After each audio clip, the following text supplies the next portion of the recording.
Good evening and welcome to CFI Insider. My name is Melissa Myers and I'm the National Field Organizer for Center for Inquiry and your host for tonight. Thanks for joining us on this eve of the inauguration. It's a big night for our country tonight, so we're going to try and get you out on time so you can be sure and get your beauty sleep and be fresh as a daisy just in time for that. This night, we're going to be joined by Kendrick Frazier. Ken is the editor of Skeptical Inquirer, and he has been since 1977. He's a science writer, editor, and a fellow and member of the Executive Council for the Committee for Skeptical Inquiry, and a member of the Board of Directors of CFI. Welcome to the program, Ken. Well, thank you very much, viewers, and happy inauguration eve. Absolutely. It's a very big night. I am so excited to finally get you on the program. Center for Inquiry runs two different magazines, Skeptical Inquirer being one of them.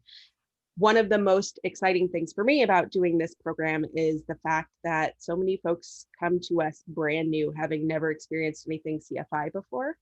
So with that in mind, I would love it if you would tell us a little bit about what Skeptical Inquirer is.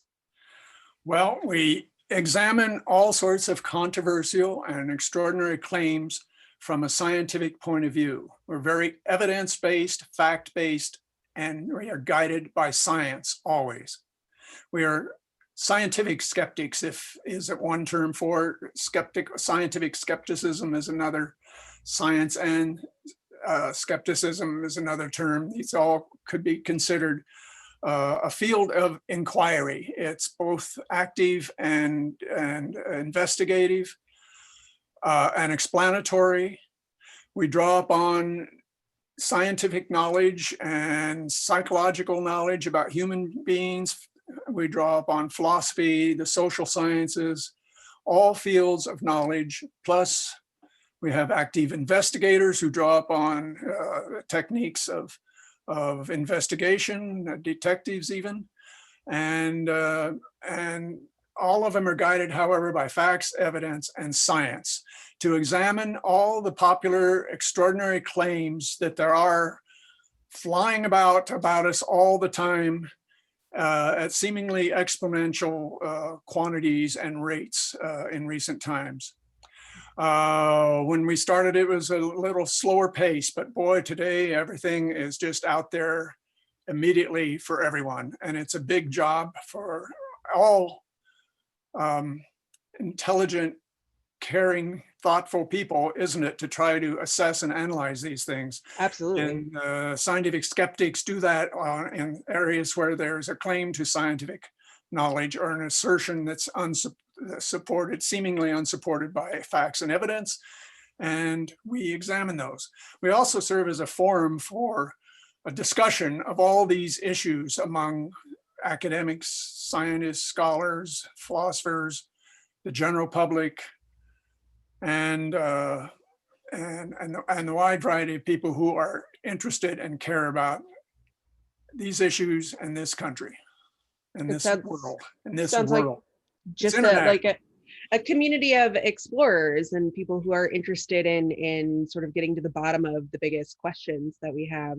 That's exactly right. The philosopher Mario Bunge, who is one of our fellows and died just recently, a great philosopher of science, said scientific skeptics are like explorers, exactly what you said.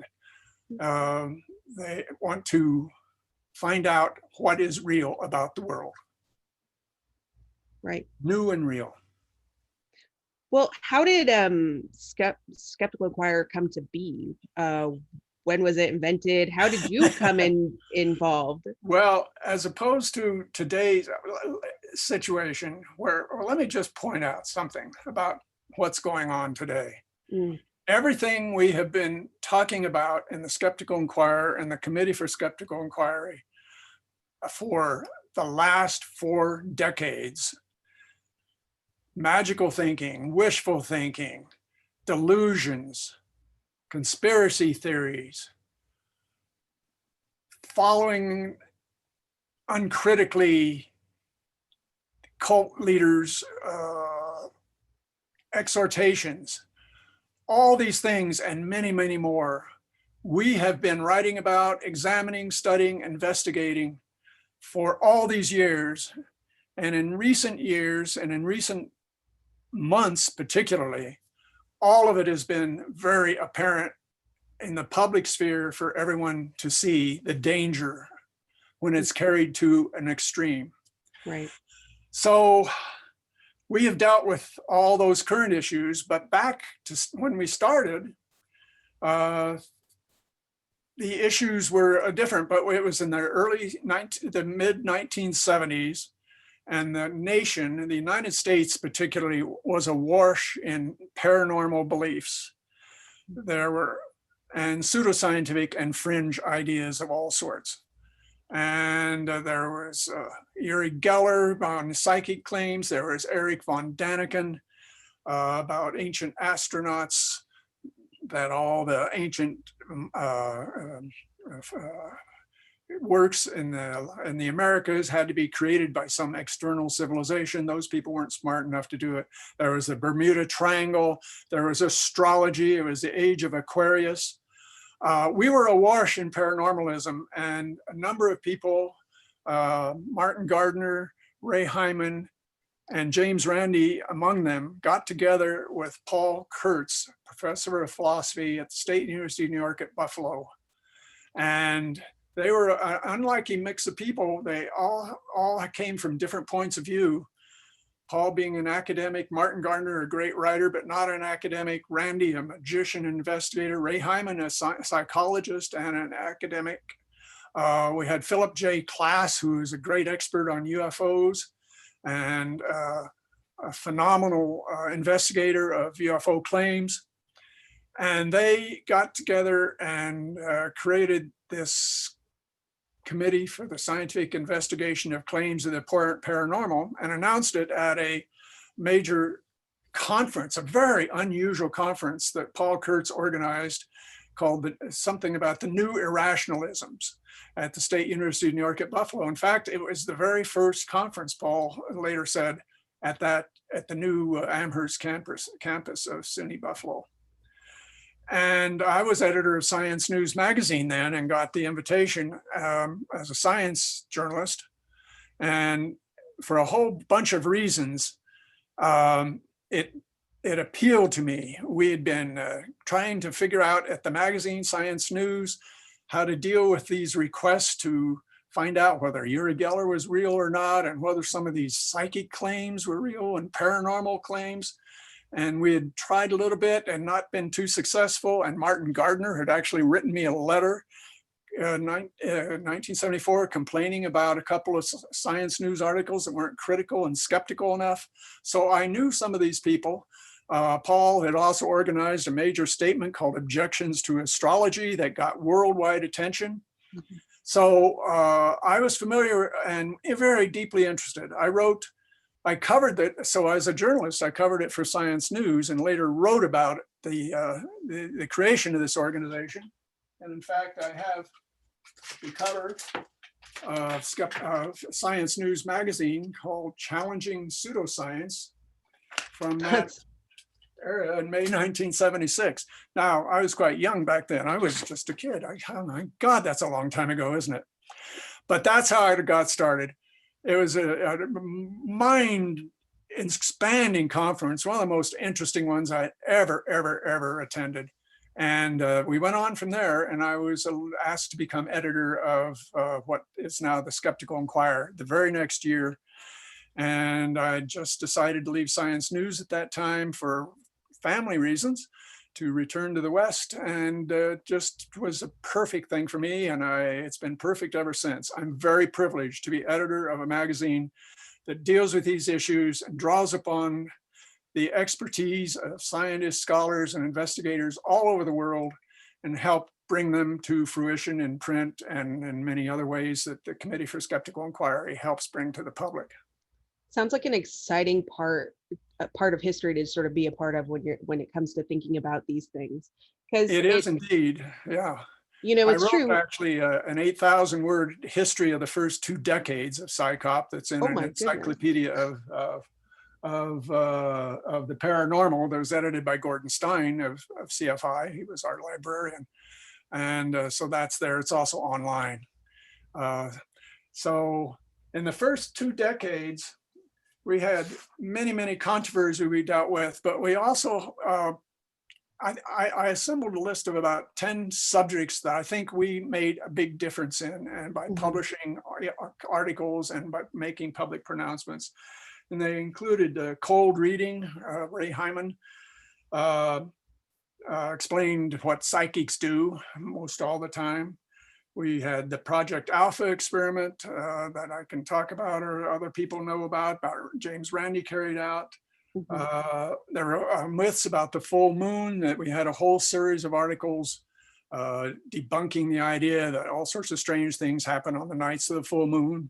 That the school children lose their minds in class that week. Insanity admissions, that births are, there was all sorts of things. But if you look at the statistics, it doesn't happen.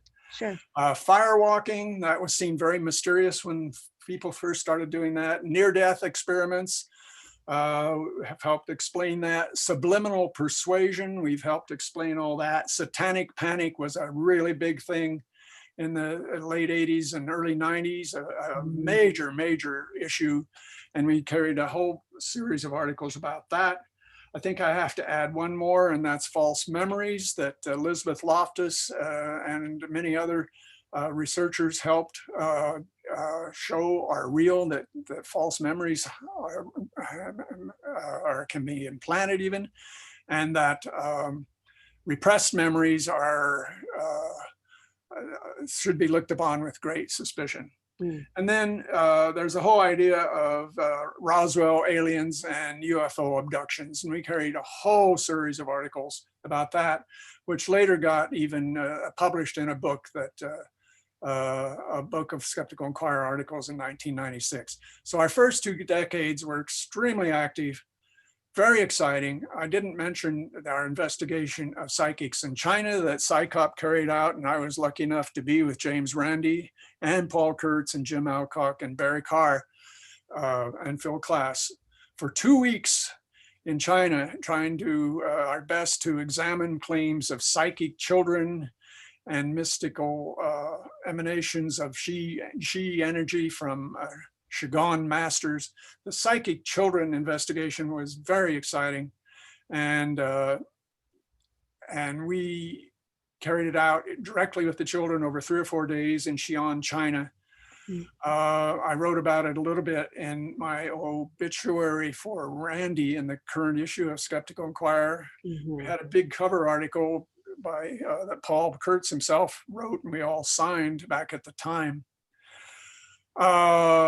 So these psychic children were a big international phenomenon, and they ran it, and we did tests and let them show us what they could do.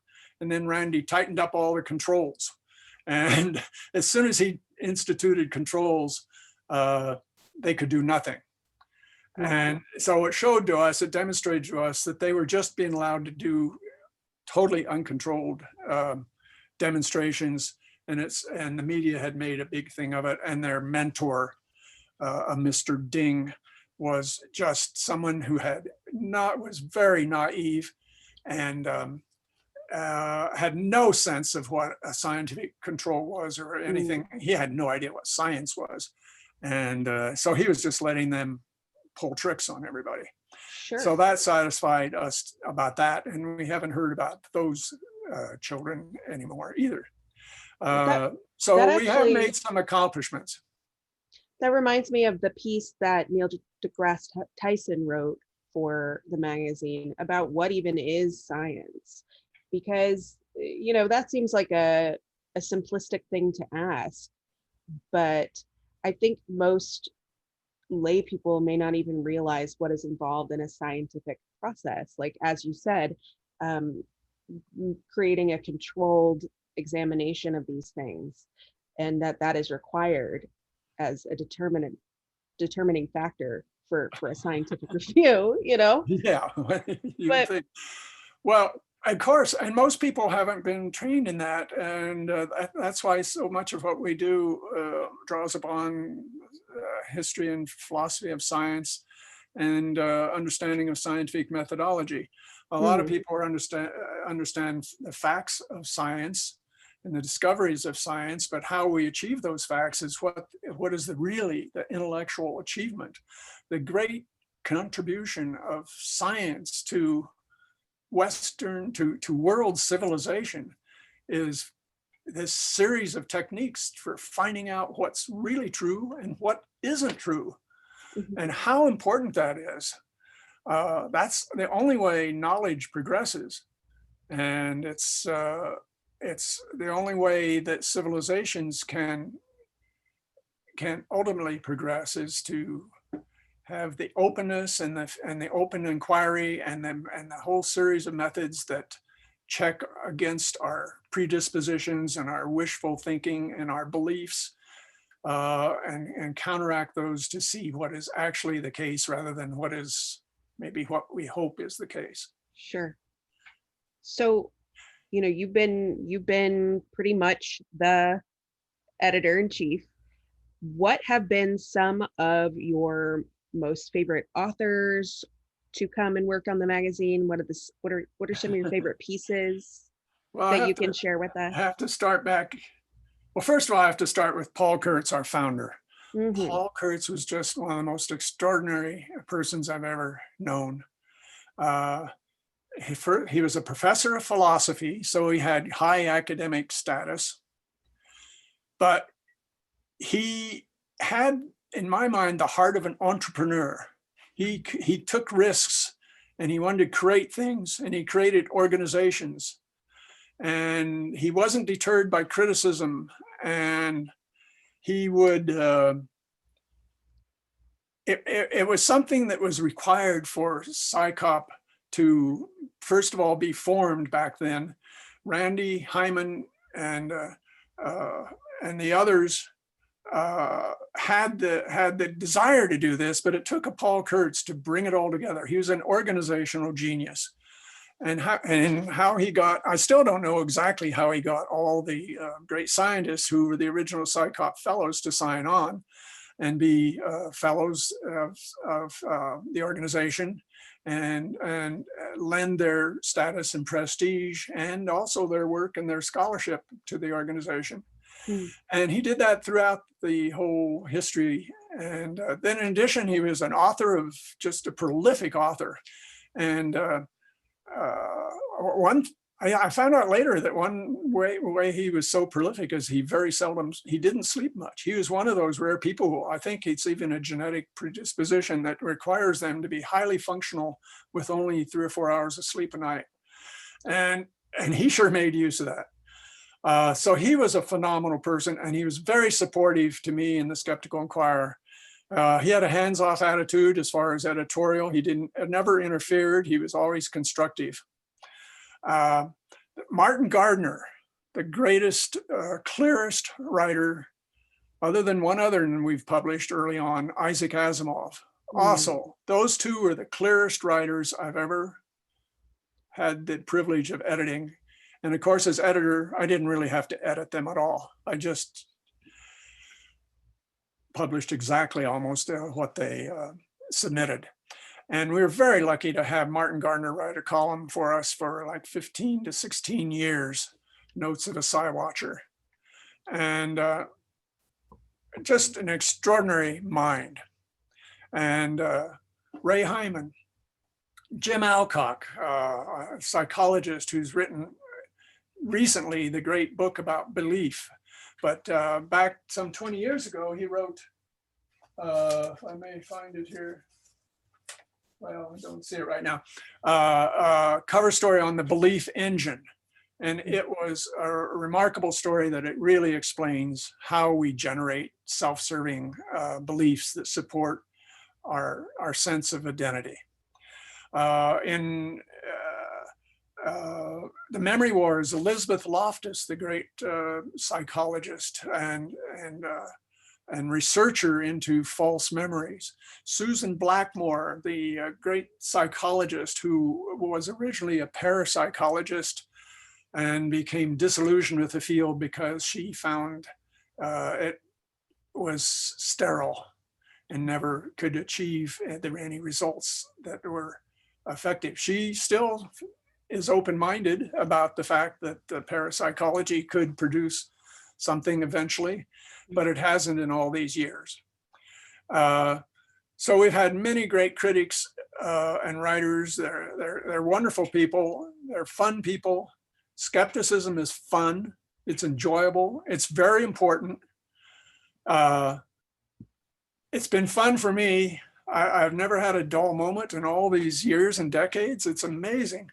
And just today, I got in like 4 or 5 new articles, reviews, commentaries, news stories for our next issue about things that I wasn't even aware of exactly. So it's always something new.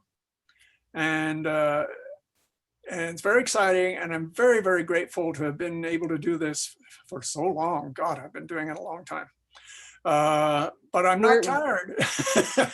Well, that's good still, because it still is exciting and interesting. We have a great support group at CFI.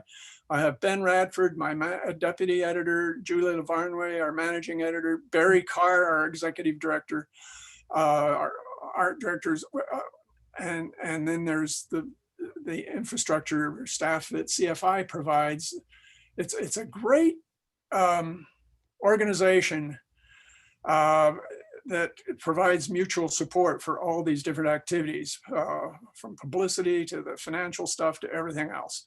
So I'm very, very happy. SciCop was originally a totally independent organization, and now it's part of CFI. And I think in many ways it's been strengthened by being part of the larger organization. By the way, it's Paul Kurtz that founded all of these organizations. Yeah. He founded SciCop, he founded Council for Secular Humanism, he founded the Center for Inquiry.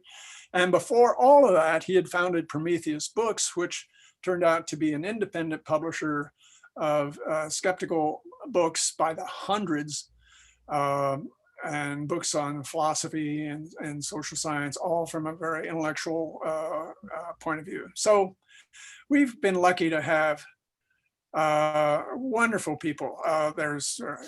We have now with us Richard Dawkins, Steven Pinker, great authors, elegant writers, Carl Sagan. Sagan was one of our great supporters from the very beginning. Yeah. Probably at the time, the best known scientist in the world and best beloved, because his work, Cosmos, and his books were able to enunciate the scientific point of view and the skeptical approach to fringe areas in a way that didn't offend or turn off people. And in fact, he made it sound interesting and exciting. Yeah. Carl was a friend of ours. He spoke at 2 of our conferences.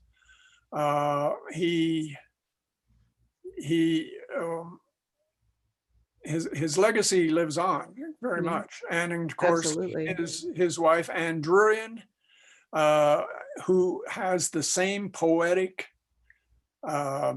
ability to express things about the natural world in this wonderful poetic way. And just this year, she published the sequel to Cosmos, and with Neil deGrasse Tyson narrating the second, another season of Cosmos, the television series. That was Neil tremendous. deGrasse Tyson is another one of the great people associated with us. But we have, we're very lucky to have had. We can draw upon expertise all over the world and support, and it's just a wonderful organization and a wonderful activity. I just feel very privileged. Well, you know what? I'm so glad that you're still feeling refreshed, because boy, you have your work cut out for you lately.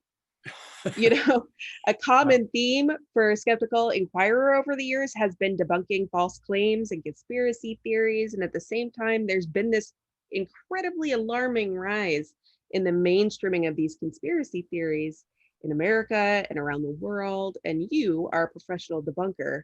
And I wonder if you have any tips on how to battle those conspiracies in the wild when you're encountering them at your holiday table, for instance. Well, that's the key question, isn't it? I Yeah. think if you'd asked me 2 years ago what was the most the largest field of pseudoscience that we should be concerned about, I would say it was alternative medicine. I think alternative medicine up until 2 years ago was the field of pseudoscientific medicine that had the greatest effect on consumers. It affected their pocketbooks and promoted misinformation about medical products and health information. And it still the is. herbal cough syrup right up next to the real cough syrup. And alternative medicine hasn't shrunk in any size as a serious problem. But what has become even a much more serious problem is conspiracy theories. And the Skeptical Inquirer has been publishing a whole series of articles in the last few years now about conspiracy theories, including in our current issue. And our very next issue, the cover story, is going to be about QAnon by a journalist and podcaster, Stephanie Kimmerer, who has interviewed past followers of QAnon, people who got out of it. Oh my goodness. So it is possible to get out of it, apparently. It is, but it requires some doing.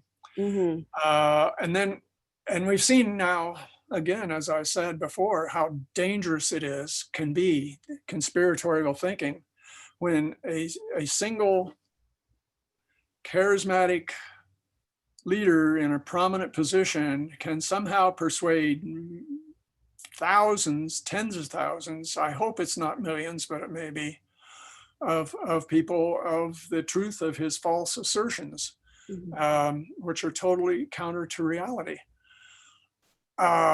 We've seen it with cult leaders before on a much smaller scale, but this is epic scale, produced, made possible by social media. Back in the days we started, all the gurus of pseudoscience made their money and their splash through best-selling books, and some magazine articles and stuff like that. But now with social media, you don't even have to read more than a few the challenge to not only scientific skepticism and skeptics, but to all fair-minded, thoughtful citizens and political leaders generally, the challenge is extraordinary. And I think there's serious concerns about what the future of our democracy will be if we don't find a way to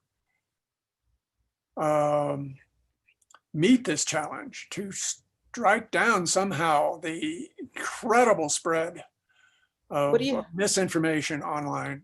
What do you say to people in real life? Like when they're telling you these things, when they're telling you, oh, there's a baby napping, baby eating Hollywood liberal elites in basements all around the world, snatching up literally millions of children. The numbers that they give of children that they're snatching apparently would be most of the children if we were snatching that many children, just by the numbers. Well, we skeptics have seen this all before, say with alien abductions, UFOs and alien abductions, and the incredible stories that people are being sucked up to UFOs. No one ever seemed to see this happening except for the person telling the story, and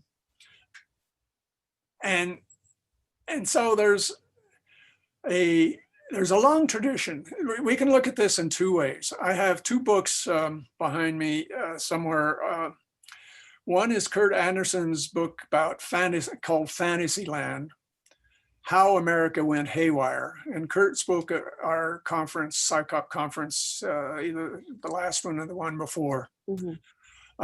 It's an incredible book, and it's about how Americans have a long history of craziness and crazy ideas and allegiance to weird thinking. And he goes back. Boy, do we. He goes back 450 years. Mm-hmm. And then on the other hand, we have Steven Pinker and his book, The New Enlightenment, where he amasses statistics from virtually every field of health and public welfare, showing that the world, at least, is better than it used to be. So we have these two different trends and opinions and manifestations of human behavior going on at the same time. This impulse towards weirdness and craziness and detachment from reality, and at the same time, a scientific, technological based civilization that in those fields, things are advancing and bringing us better health effects, better economic conditions for most people in the world. And so how do we look at this? Do we look at that the world's going to crazy and going to hell? Or is it really statistically, demonstrably getting better in some ways while other parts of the world are going weird? And I worry that the United States has become the anomaly in these areas. Mm-hmm. We used to talk about how the US was anomalous in its views about evolution, with the creationist view and its anti-evolution tradition based, drawn mainly from religious Sure. beliefs in this country. But I just don't know how to assess the difference. And I think it's going to be something, are things really going downhill at an exponential rate, or can the United States get out of its morass and kind of latch on to the rest of the world's progress? Mm-hmm. Now, the U.S. is a scientific and technological leader, and so I think there's optimism. I've written my column for the next issue. It's called something like, well, it's going to be Fear for Our Future or Hope. And if I had a chance to develop it more, like I've just said now, what science brings us hope always. Mm-hmm. When the world is really down and things are going to hell, if you look to science and scientific discovery, you will find many reasons for hope about human progress. Yeah. Also, Thankfully. however, science depends on an informed citizenry and an active democracy. It thrives best in open societies and democratic systems. And the United States has been a leader in science for most of a century now, maybe less than a century. I hope to think it continue and will continue to be so and do so, but it requires people understanding the need to support science and support open inquiry, critical inquiry, and the acceptance of information that may or may not support their belief systems, and an understanding of what scientific discovery and scholarship's all about. So those are just some of the things we all worry about, that I worry about as editor of the Skeptical Inquirer, that our authors do, our authors write about. And I wish I knew the answers. You know, you had an item in the 2017 fall issue about the politicization of scientific issues. It could have been rented now. That problem continues to be widespread. Do you think that we can course correct? I mean, you were touching on it a little bit, but like, what would we? How do you come back from the mainstreaming of the fringe audience? Like, these folks are getting way more airtime than you would imagine. so much media, the pivot point is not around a sort of right down the middle centrist way of thinking. It's a pivoting around an extreme. Yeah, yeah. Well, I think the source of hope is we have a new administration coming in that's going to be very pro-science Mm, in the United States. And they are saying and all the right things. Mr. Biden has just elevated the science advisor to a cabinet level position.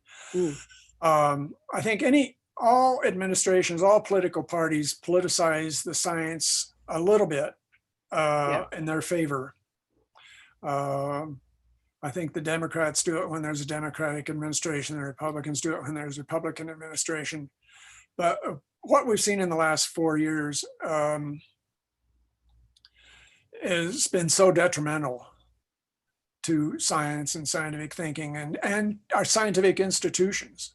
Just Right. as though in the same way that so many of the political currents in the last few years have been so detrimental to all institutions of democracy, including the courts and the legislative system and media. Mhm. Media are not an official part of government, but an informed, professional news media should be appreciated for its role in exposing misinformation and corruption in government, and should be considered important and supported. Mhm. No, and certainly So there's we're been part of this. media too. Right. And these last years have been not only about decrying science, but the media throwing a stumbling block in front of people's trust of media to bring them the correct answers for things. So I'm just very much hoping that sort of poison pill hasn't totally fully reached its effectiveness, that we I can hope come so back too. from it.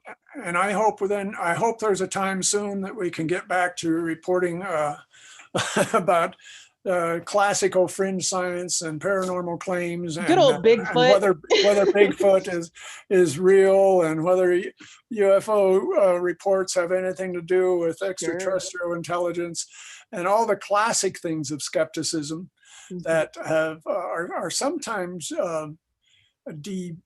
diminished by people, minimized Yeah.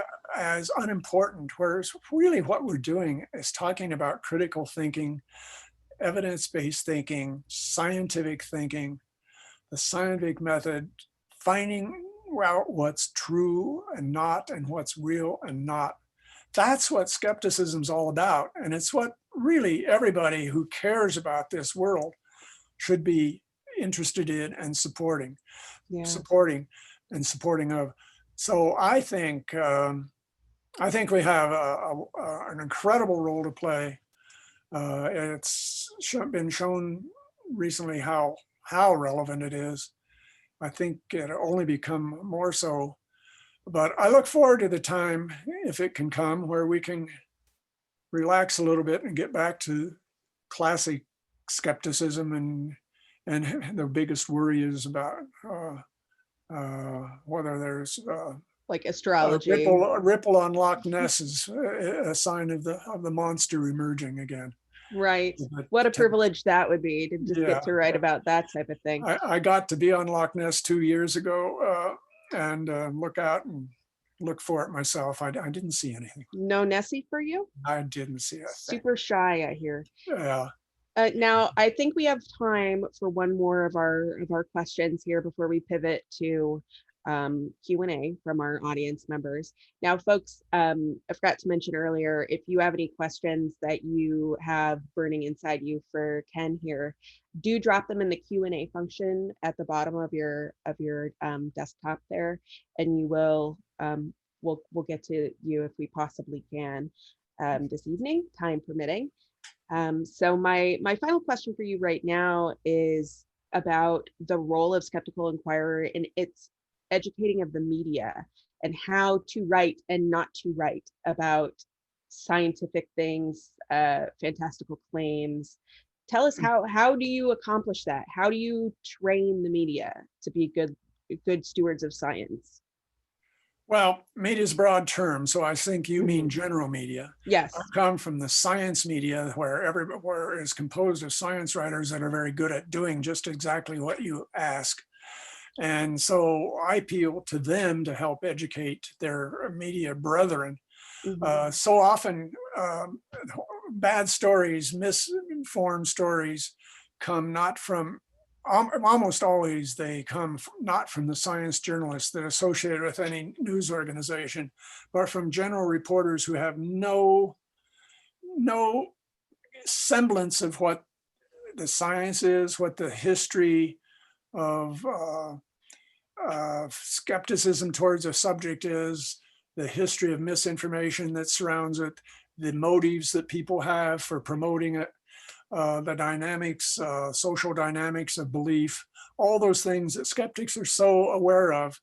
Um, we need to help general media reporters and commentators understand those things. And we've done that throughout our entire history. We really have been pretty effective. Mhm. Uh, Barry Carr will tell you how many interactions we've had with news media over the years and decades. Uh, and I think we gained their support and their respect as a source of independent, scientific, scholarly, reliable information on claims that they hear about. But there's always new generations of reporters, and they need that re-education um, campaign regularly. We need to keep doing it over and over and over. And all the scientists and scholars and fellows and writers associated with SciCop and SI and CFI do this a lot. They all engage in public information one way or another. Mhm. And it's an important role. Take Carl Sagan's example. He purposely committed himself to public education, and his scientific reputation suffered from it a little bit. He didn't get elected to the National Academy of Sciences. Um, but I think it's now understood in science that educating the public and counteracting misinformation is an important part of a scientist or a scholar's job, not just his research, not just his teaching of his subject matter. Right. So I'm hopeful that we'll have new generations of science popularizers and science explainers and science defenders coming forth. And I look forward to young people from all stripes and backgrounds, no matter where they come from, going into these fields and coming out and being the next Carl Sagans and Neil deGrasse Tysons and Ann Drurians and Elizabeth Loftuses. So that's what we need. Yeah, for sure we do. I've noticed though that a lot of whenever we have a particularly great science communicator, they do show up in Skeptical Inquirer. So we're the forum for science communication to the public. There are always these gaps between what the public thinks it knows about things and what science knows about things. yeah, And we're in the business of trying somewhat to close that gap. It never is ever going to be closed. There's always going to be misinformation. But sometimes we don't know what the facts are and we investigate. That's what the investigation part of SciCop's original name was all about. So it's exciting. It's both educational and it's investigative. And then it's explanatory. So we try to do all those things. I'm just so grateful to all the academics and members of the general public who commit a part of their lives to this effort, and then come to the Skeptical Inquirer and our colleagues elsewhere around the world, um, and present their work and help educate the public to a more enlightened view of thinking. we're extremely fortunate that we have access to these people. Now, I am going to go ahead and open it up to our audience members, and I will gather some of the questions here and ask you them. So the first one that I would like to ask you came to us via the chat, and it is completely relevant to the last topic that we were just discussing, and it was, how can youth be encouraged to become science advocates? To become science what? Advocates. Advocates, yes. Mhm. Well, we encourage you to become science advocates. I think even scientific societies have come around to the view that communication of science to the public is an important aspect of a scientist's job. Mm. They may not pay for it, though. I don't know if they'll pay for it. You don't generally get grants, fundings to do it, but some do. There are some institutions that have units with psychop fellows in it doing exactly that as part of their work and their job. So I call on young people who are at all interested in science and at all interested in these very important educational, scientific, sociological, political issues of science and skepticism to get themselves educated and do the research and be an advocate. Be an advocate for good thinking and common sense. Absolutely. Mm-hmm. I think, as a former teacher, it's definitely about letting kids know when they're young that these things are options, that you can be a scientist, that you can be somebody who solves problems. And I think young kids especially love solving problems. Oh, don't they? If only all of us can retain the curiosity that young children have. That's, of course, we all know how that happens. It gets taken out of them by their peers as they get to become older. And we need a childlike curiosity and an adult's wisdom combined. Absolutely. Our next question here is from Lawrence, and he asks, do you think that the true believers are ever dissuaded by a rational argument? Generally not. So I think our audience are not true believers in any field we deal with, whether it's anti-evolutionists or believers in any sort of paranormal claim, or religious believers of all sorts, or conspiracy theorists that are highly committed. We're really trying to reach the broad group of people who are somewhere in between, who maybe know people like this, maybe have them as members of their family. Yeah. Very common occurrence. I have them. I have them in my family. and so I don't know, once someone's gone over the edge, whether you can bring them back. But we can try our very best to keep people from getting close to that edge and bringing some semblance of reality back to them. But it's very tough. And excuse me, all skeptics have. This is one of the questions. The deal: how do you deal with someone who's a believer in all this stuff and something? And it's very difficult. And the best thing to do is listen to them, listen very carefully, and ask why they believe it.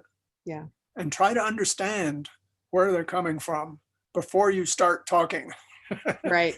Before you stop trying to explain whatever it is you want them to understand. Listen to them first.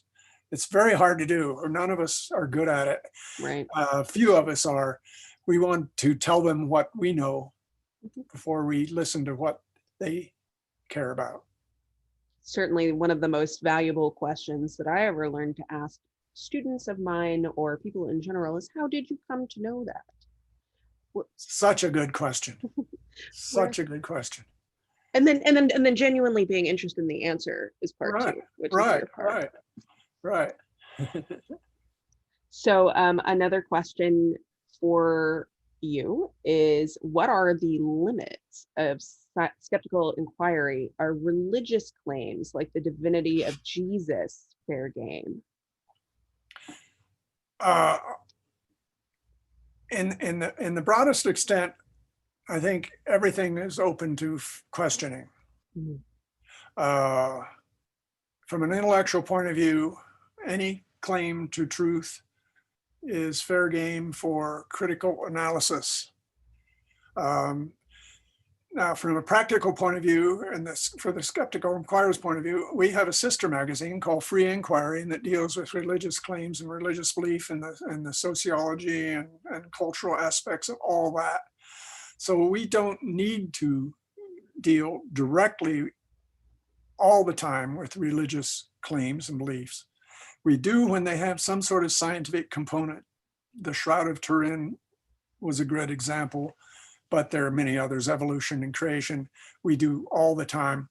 Anything where it's making a scientific claim. And in fact, we have a series of articles, we've had a series of articles examining creationist claims. And in fact, we've had one from several from a Christian geologist, a geologist who's also a Christian, who understands as a result how best to frame his arguments about science and geology and the age of the earth and the evolution of things on the earth, how to frame that for deep religious believers so that they will begin to understand the facts of that rather than resisting a scientist telling them they're wrong. Right. So there's all sorts of ways to deal with these issues from a scientific point of view that are appropriate for skepticism and the Skeptical Inquirer, and we do that all the time. Mm-hmm. Now, just to sort of dovetail with that one, do we think that it's possible for humanity to give up religion, and do we think that that's even something worth shooting for? I was just reading the book, The Four Horsemen by Christopher Hitchens and Richard Dawkins and Sam Harris. Mm-hmm. And yes, a classic. Yeah, and they asked themselves this question, and they had different answers. So I don't think there's any one answer to that question. I doubt if religious belief is something that ever will go away totally. Again, I think the concern is when it inflicts its dogma and its beliefs on others in a very systematic and oppressive way. Mm-hmm. And I think otherwise skeptics have learned to coexist with religious people, but we all have different viewpoints about all that, and I think that's fine. Right. I don't think that skepticism doesn't have to be a monolithic ideological view about such things. There's room for disagreement and room for different approaches. We have a biologist, evolutionary biologist, who's a CSI fellow, who's a Christian, who's an excellent educator and researcher in evolutionary biology. Mm-hmm. So that can be done. So I'm not anti-religious per se, but when it inflicts upon factual statements about the natural world, it's not only the duty, the obligation of skeptics, and to point out those flaws of understanding. Absolutely, it's certainly a matter of, are you looking to curtail another person's rights, to weigh your religious rights more heavily than other people's rights? That's where all the problems come, aren't they? Absolutely. So let's hear. With the passing of the amazing Randy, who will be the hands-on face of the debunking of pseudoscience, homeopathy, etc. So you have a I know. Professor. Well, the thing about charismatic leaders is they never can be replaced by another single person. Mhm. We never replaced Paul Kurtz by another person. Martin Gardner hasn't had a successor. Carl Sagan hasn't had a successor in quite the same way. Mhm. There will never be no one person is ever going to be able to replace Randy. What a phenomenal person he was. Not only skills as a great magician, but this determination to expose charlatans and frauds. And then the scientific knowledge and the respect for scientific methodology and and the love of science that was part of all of it. So, but there are a lot of investigators, there are a lot of magicians, conjurers out there who I call upon to do their best to bring these same kind of messages to the public. Mhm. We have many already. We look at Penn and Teller. They've been Yeah, doing this for many, many years, very absolutely. effectively. And there are many others. So I welcome any and all magicians and conjurers to do their best to take up Randy's mantle and carry it forward into the coming decades. I think that people generally, as non-believers, we we get to cherish people while they're here, you know, and really absorb their influence and everything beautiful that they choose to share with us, and really internalize them, love on them while they're here, and then hope that their having been here is influential, and brings other people in, and to seeing what science and what skepticism can sort of bring them. Now, I have another question for you, and it's: are you concerned about Joe Biden's religious faith being a problem in the implementation of science in politics? No more than I was about John F. Kennedy's. No, Sure. no.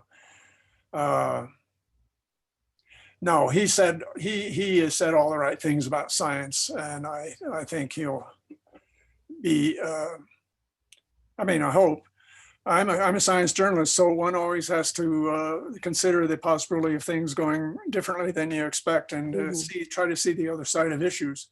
Um, as I said before, I don't think any political party is free of the need for skeptical scrutiny.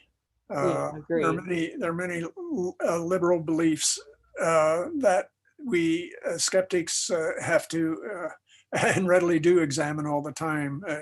GMOs. I mean, Yes. there are many things that liberals tend to some liberals tend to accept a little more than conservatives. So it Yep. just happens that we've been in a period where a conservative administration has been very anti-science, and I really hope the Republican Party realizes the mistake of that and becomes back to more closer to the mainstream, Yeah.